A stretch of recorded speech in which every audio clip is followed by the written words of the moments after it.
Welcome back, Sprocketeers, to another episode of Safi Sprocket. I'm your host, Safi Sprocket, and today we are going to be taking a closer look at a bike that is making muddy waves in the adventure world, and that is the Sinnis T125. So without further ado, let's get stuck in.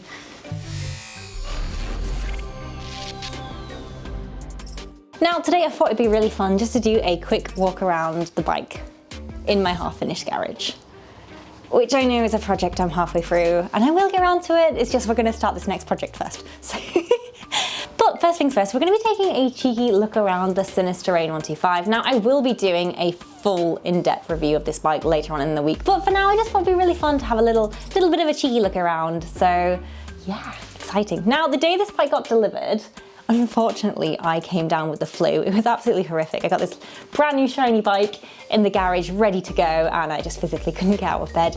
Luckily for me, Sinnis said they would kindly loan it me for an extra week so that I could catch up, which is great in some respects, but also horrific because I also had another bike delivered for a review. So my garage is incredibly cluttered at the moment with bikes.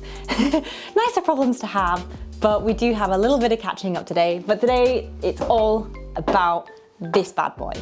So Sprocketeers, what we have here is a learner-friendly 125 capacity machine, but more importantly, it's a learner-friendly off-road adventure bike. What an incredibly niche area to get into, learner-friendly adventure bikes. It's such a small market, and the amount of bikes that are available are very, very slim.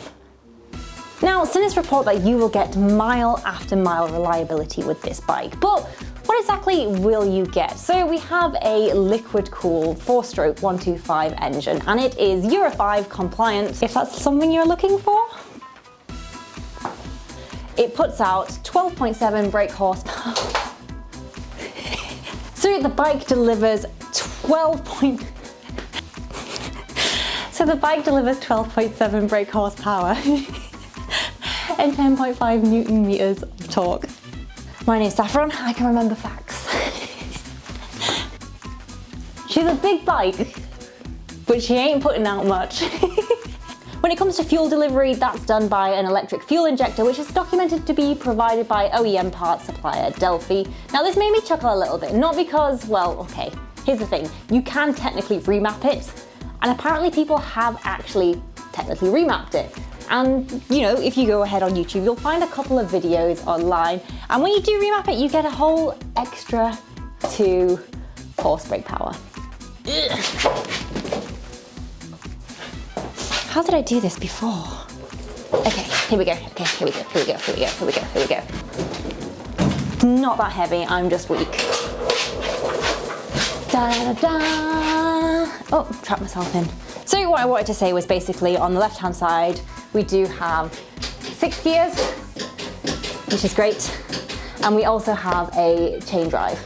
I rotated that entire bike just for that.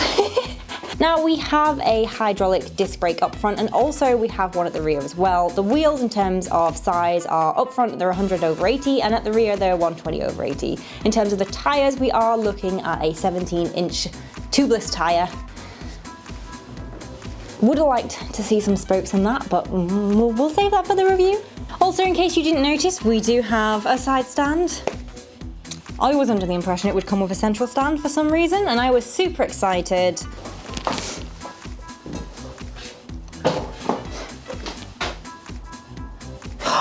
Wait a minute, wait. There is a central stand.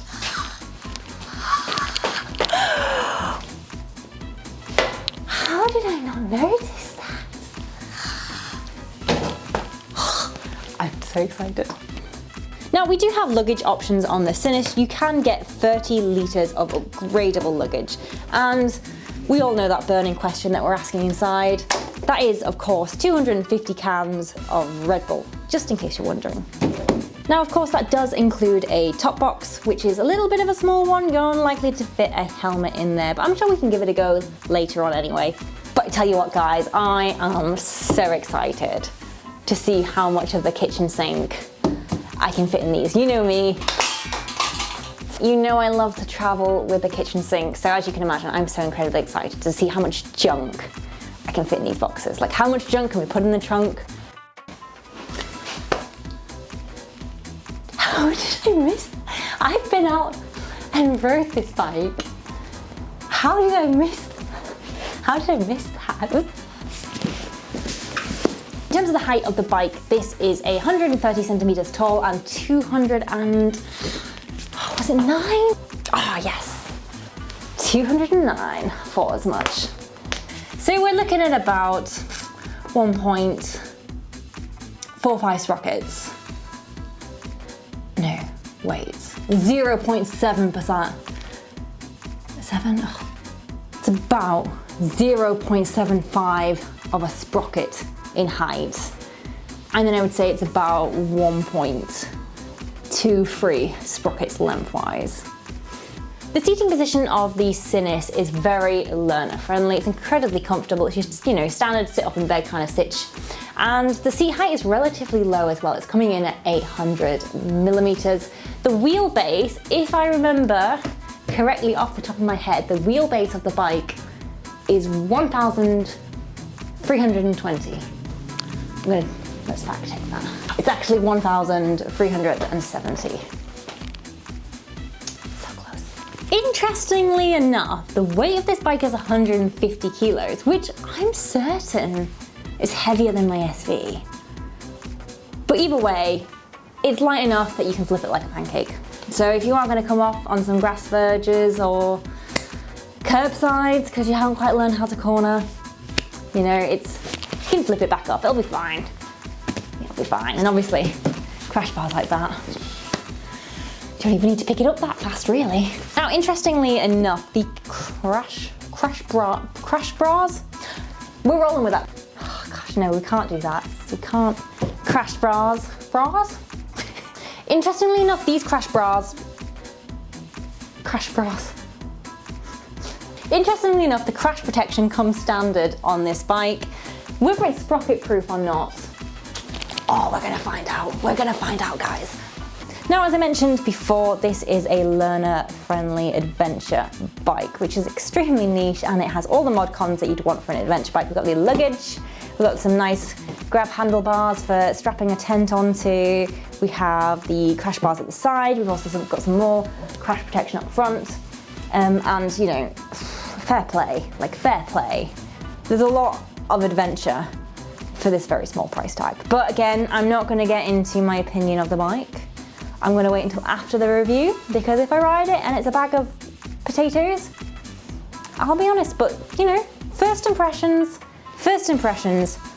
it's pretty cool guys. I'd buy this. Maybe. Now, more importantly, with a price tag like that, it's £2,899 plus your on the road costs. I'm fairly confident when I say, I think that this is the cheapest adventure motorcycle you can buy currently on the market. I do not know of a brand new motorcycle that is set up for adventure that is cheaper than £2,899 plus on the road costs. I think this might be currently the cheapest bike. And I mean, look at it. It looks, I'm so excited to review this. I'm so excited. I'm gonna trash it.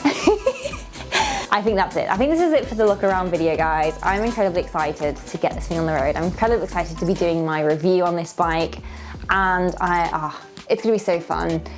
I think it's gonna be especially interesting because, as you guys know, I'm very new to the biking world. I got my license just a little over 2 years now, and I've been riding around on a naked bike as a touring bike. And obviously my bike does have a higher capacity engine, but more importantly, this is obviously a adventure bike with a lower capacity engine. So I think it's gonna be a lot of fun because in one sense, it's more of what I want, but less of what I want. So I think it's gonna be really fun to see how I get on.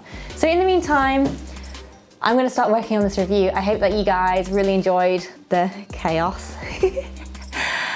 And yeah, I'll see you guys around next week. Don't forget to hit subscribe. And in the meantime, ride safe, stay crazy. My name's Sappy Sprocket, and I'll see you next week.